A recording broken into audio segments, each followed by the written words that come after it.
राजनीति की दुनिया से अभी एक बड़ी खबर आ रही है। हरियाणा कांग्रेस के प्रभारी हैं दीपक बावरिया। उन्होंने एक बड़ा बयान दिया, विधानसभा चुनाव नहीं लड़ने वाला भी बन सकता है सीएम। बावरिया ने कल ही दरअसल कहा था कि सांसदों के चुनाव नहीं लड़ने की बात उन्होंने कही थी। यानी हरियाणा में कुछ सांसद जो अपनी इच्छा जाहिर कर रहे थे कि हम विधानसभा का चुनाव लड़ेंगे, उस पर उन्होंने यह बयान दिया था कि जो सांसद हैं वो चुनाव नहीं लड़ेंगे। लेकिन इसके साथ एक और अहम बात हरियाणा कांग्रेस प्रभारी दीपक बावरिया ने जो कही है कि विधानसभा चुनाव नहीं लड़ने वाला भी बन सकता है सीएम। तो आपको बता दें अभी की ये बड़ी खबर, कुमारी सैलजा ने दरअसल सीएम पद को लेकर अपनी महत्वाकांक्षा जाहिर की थी। विधानसभा चुनाव लड़ने को लेकर भी उन्होंने अपनी इच्छा जाहिर की थी। उन्होंने कहा था कि मैं आला कमान पर छोड़ती हूं, आला कमान इस बाबत फैसला ले। तब जब यह खबर आई कि सांसद चुनाव नहीं लड़ेंगे तो ऐसा लगने लगा था कि शायद अब इस रेस से वो लोग बाहर हो जाएं, सीएम वाली रेस से। लेकिन अब इस पूरे मामले में एक नया ट्विस्ट आ गया। बावरिया ने यह बड़ा बयान दे दिया है कि विधानसभा चुनाव नहीं लड़ने वाला भी सीएम बन सकता है। मेरे साथ जैनेंद्र मेरे सहयोगी जुड़े हुए हैं इसी खबर पर।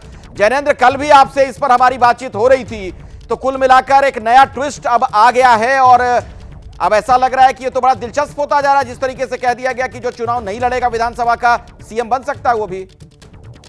बिल्कुल अखिलेश, और नई दिलचस्प बात यह है कि बयानबाजी नेता नहीं कर रहे हैं, राज्य के प्रभारी कर रहे हैं कांग्रेस के। एक दिन वो कहते हैं कि सांसदों को चुनाव लड़ने की इजाजत नहीं होगी, दूसरे दिन जब उनसे पूछा गया आपसे कुछ देर पहले कि क्या आप शैलजा और रंजीत को सीएम की रेस से बाहर मान रहे हैं अगर वो चुनाव नहीं लड़ेंगे, इसके जवाब में उन्होंने ये कहा कि नहीं, सीएम बनने के लिए विधानसभा चुनाव लड़ना जरूरी नहीं है। अगर आपके पास विधायकों का समर्थन हो और आलाकमान का समर्थन हो तो कोई भी जो है वो चीफ मिनिस्टर बन सकता है। देखिए, कोई मुख्यमंत्री का चेहरा कांग्रेस हरियाणा में नहीं घोषित करने वाली है, लेकिन कहीं ना कहीं कांग्रेस को यह एहसास है कि अगर शैलजा नहीं लड़ेंगी चुनाव तो शैलजा दलित समाज से आती हैं, दलित समाज में नेगेटिव मैसेज जाएगा। कहीं ना कहीं उसको डैमेज कंट्रोल करने की कोशिश दीपक बावरिया ने अपने इस बयान से की है। लेकिन एक तरीके से साफ है कि किस तरीके से कांग्रेस के हरियाणा इकाई में सब कुछ ठीक नहीं है।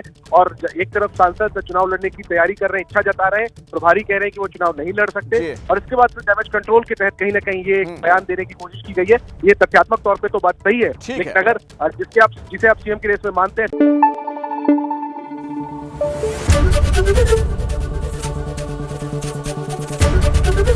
एबीपी न्यूज आपको रखे आगे।